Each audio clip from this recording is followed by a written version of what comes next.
In our next lesson, we're going to be taking another look at the purchase receiving process within X3. And in this case, we're going to take a look at a special circumstance where the product is being received in a purchasing or a packaging unit of measure, and there's a variability between the stocking unit and the packaging unit on a case-by-case basis. So what we have here is that, as you know, X3, it allows you to set up a product, a raw material that you're going to buy. And when you're setting up the product, you're going to establish the unit of measure that the goods are stocked in. You're going to establish a purchasing unit of measure, the unit that it's bought in. And you can also establish what's called packaging unit of measure that you can buy and stock your goods in. Okay, so in X3, when the user issues a purchase order, X3 is going to default to whatever the purchasing unit of measure is set up, whether this be a purchasing unit defined on the supplier tab of the product or just the general units of measure tab. Okay, so for many products, you know that there's a strict relationship between the stocking unit of measure and a purchasing or packaging unit. So, for instance, when I go to the store and buy eggs, I buy a dozen eggs and I know that that's going to be, there'll be 12 of them in there. Or if I buy, a case of soda, one case is going to represent 24 cans.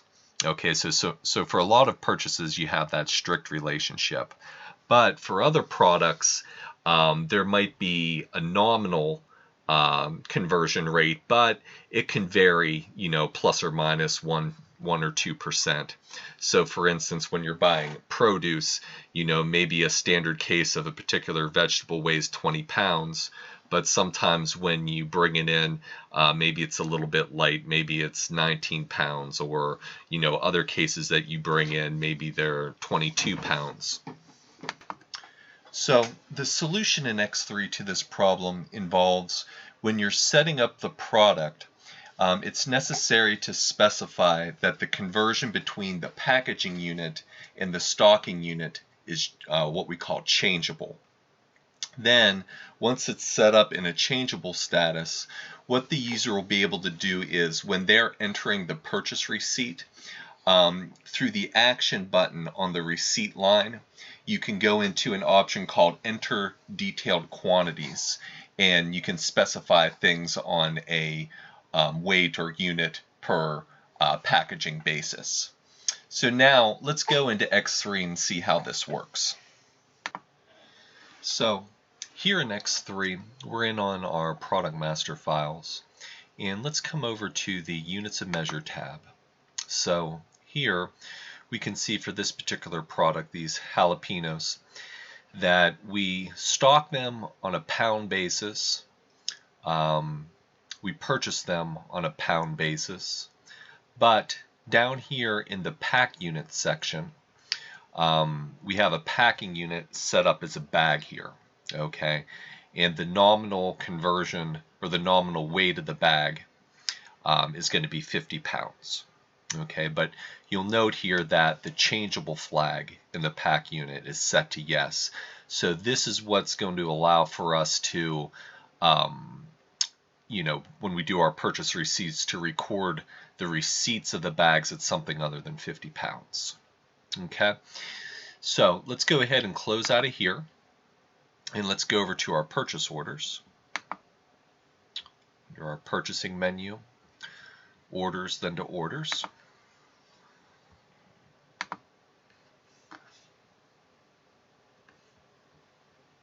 Okay, so on this purchase order here, we made it out for our product, and here in the unit field on the PO line, we have that set to bag, so we're ordering 10 bags.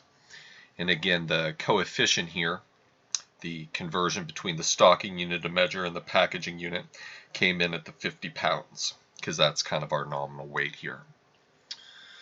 So now let's go over and book a purchase order receipt.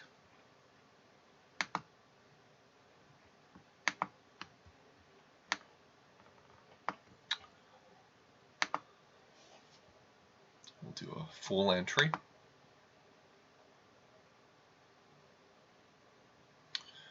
Do our new button.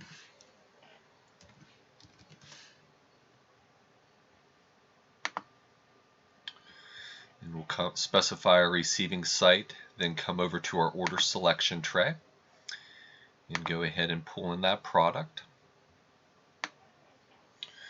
So in here, we can go ahead and do our action button on the line, go down to our enter detailed quantities.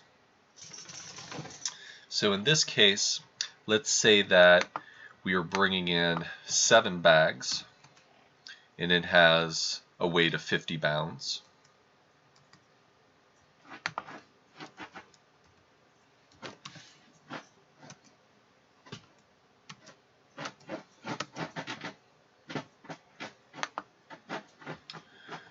Then we'll bring in 2 bags with a weight of 48 pounds.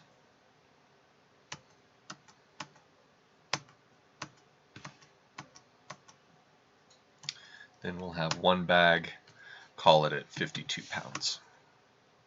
Okay. We'll go ahead and do a save. Get a little warning message here that the quantity's been modified.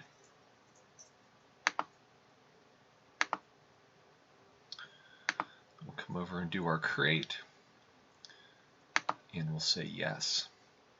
Then that will go ahead and record in our purchase order receipt.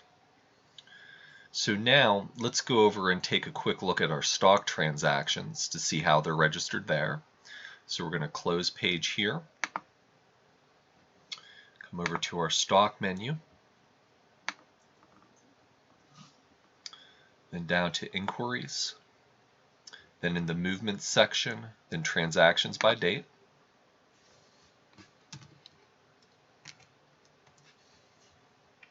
Run our search. Okay, so here's our details of that purchase receipt. We have our lot number specification.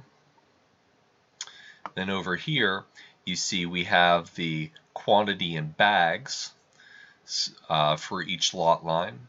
Then here was the respective reflection in the stocking unit of measure, the pounds. Okay, so that's how you can do a purchase receipt in a packaging unit with variability in your stocking unit. So please remember to like the video and subscribe, and feel free to inbox me if there's any questions. Thanks.